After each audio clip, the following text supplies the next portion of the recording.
नमस्कार, good morning. कल क्या पढ़ाया था? विटामिन, प्रोटीन और कार्बोहाइड्रेट। चलो, जो क्वेश्चन पढ़ाए थे कल घर के लिए भी दिए थे, उसमें से हमने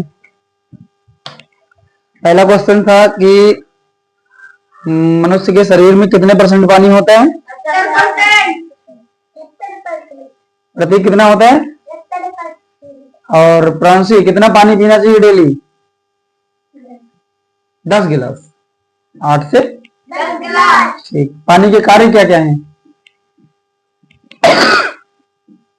जब हमारी शरीर की त्वचा को नम एवं मुलायम रखता है, जल हमारे शरीर को स्वस्थ रखता है, जल हमारे शरीर के तापमान को नियंत्रित रखता है, और जल हमारे शरीर से अपशिष्ट पदार्थों को बाहर निकालता है पसीने और मूत्र के माध्यम से। ठीक है। और बताया था आयरन की कमी से कौन सा रोग होता है? तो आयोडीन की कमी से होता है। ठीक है। कहाँ होता है बताओ? घेंघर, घोंघा देखे? घोंघा कैसा होता है? तो घेंघा रोग जो होता है किसकी कमी से होता है? इसको समझाओ पहले, शांत बैठो। आयोडीन की कमी से होता है घेंघा रोग, और आयरन की कमी से रक्त अल्पता, मतलब खून की कमी जब होती है तो कहते हैं आयरन की कमी। ठीक है। शरीर में सारे पोषक तत्व होते हैं, आयरन है, इसको लोहा, तांबा, ये सब चीजें शरीर के अंदर होती है। ठीक है। चलो अब पढ़ते हैं। जल के कार्य हो गए। अगला पढ़ते हैं संतुलित आहार, बैलेंस्ड भोजन। कभी कभी होता है ना कि पहले स्टिक लगाओ उनको, ये पढ़ने के लिए बोले, याद करने के लिए। तुमको क्या काम है पहले बताओ, क्या काम? शांत पढ़ो, बोल नहीं सकते बीच में। संतुलित आहार, स्वस्थ रहने के लिए, ध्यान से पढ़ाएंगे, पूछेंगे भी।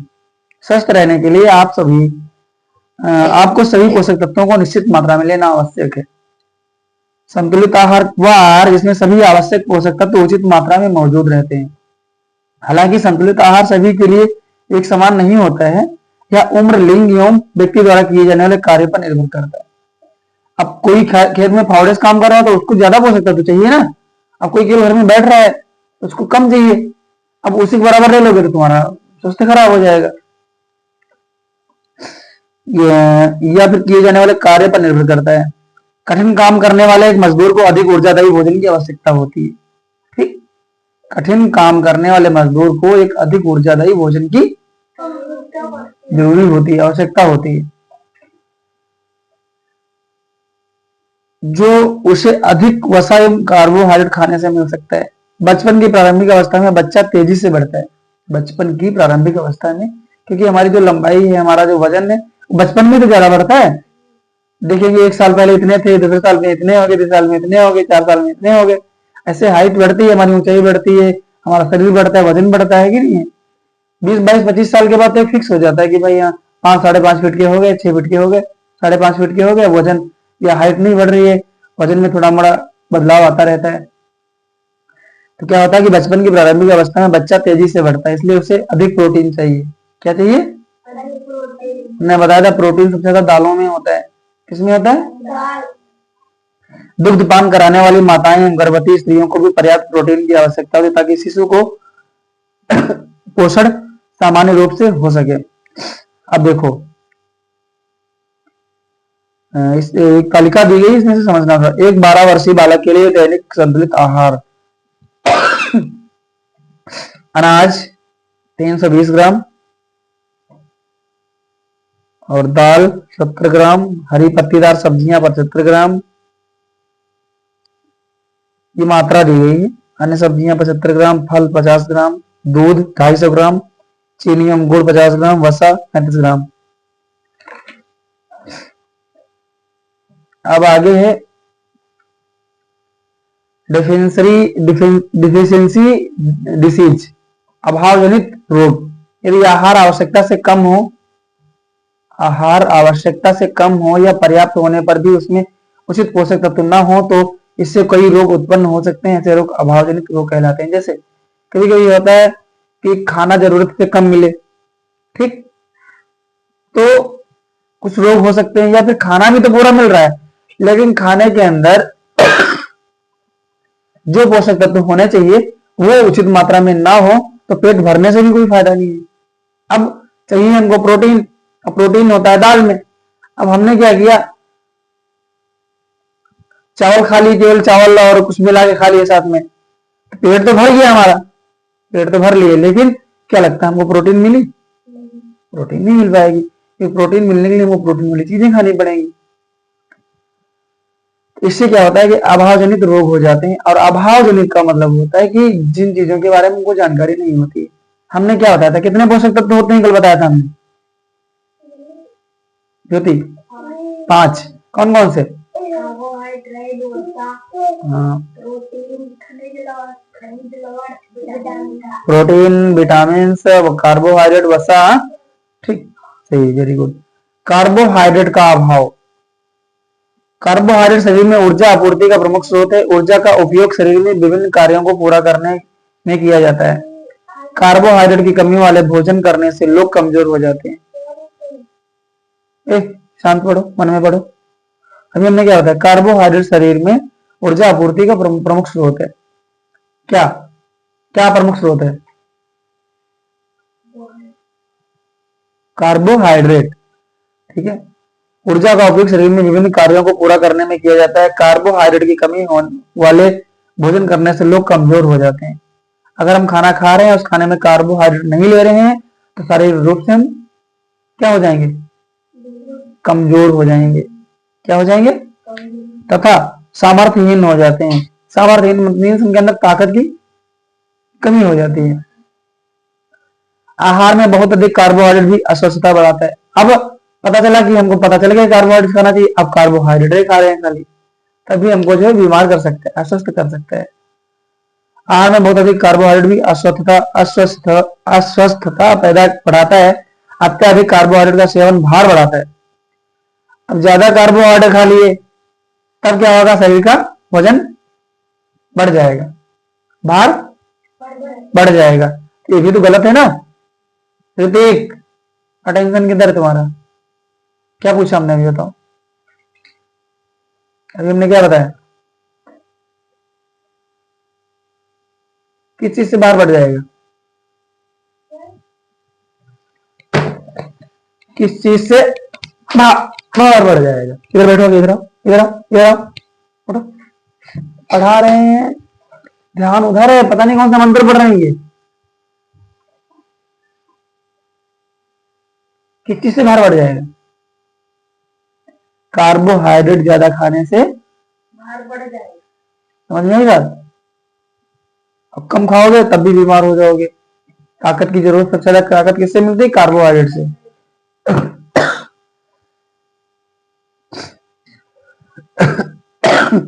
अत्यधिक कार्बोहाइड्रेट का सेवन भार बढ़ाता है, जिससे मोटापा कहते हैं, क्योंकि अतिरिक्त कार्बोहाइड्रेट वसा में बदल जाता है। हमने क्या था, वसा को क्या कहते हैं? फैट। क्या कहते हैं? फैट।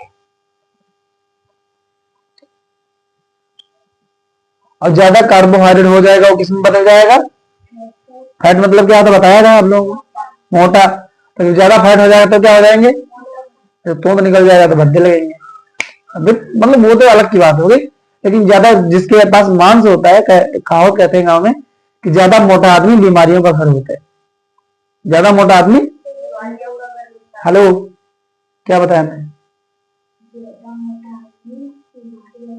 हाँ, ज्यादा मोटा है हम लोग बीमार रहेगा कंटिन्यू। इसलिए मोटापा अच्छा होता है कि बुरा होता है? कार्बोहाइड्रेट,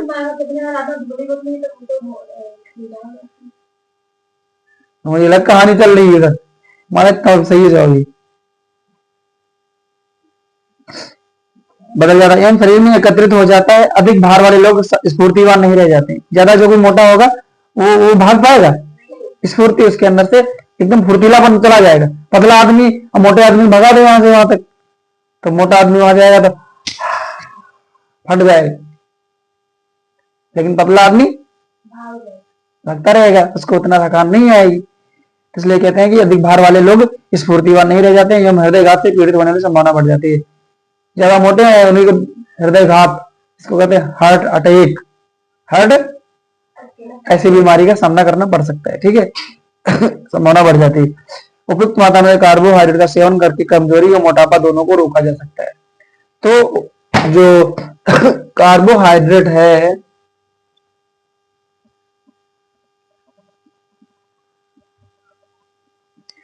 इसको ज्यादा लेना चाहिए या फिर कम लेना चाहिए ना, उचित मात्रा में लेना चाहिए। कितना?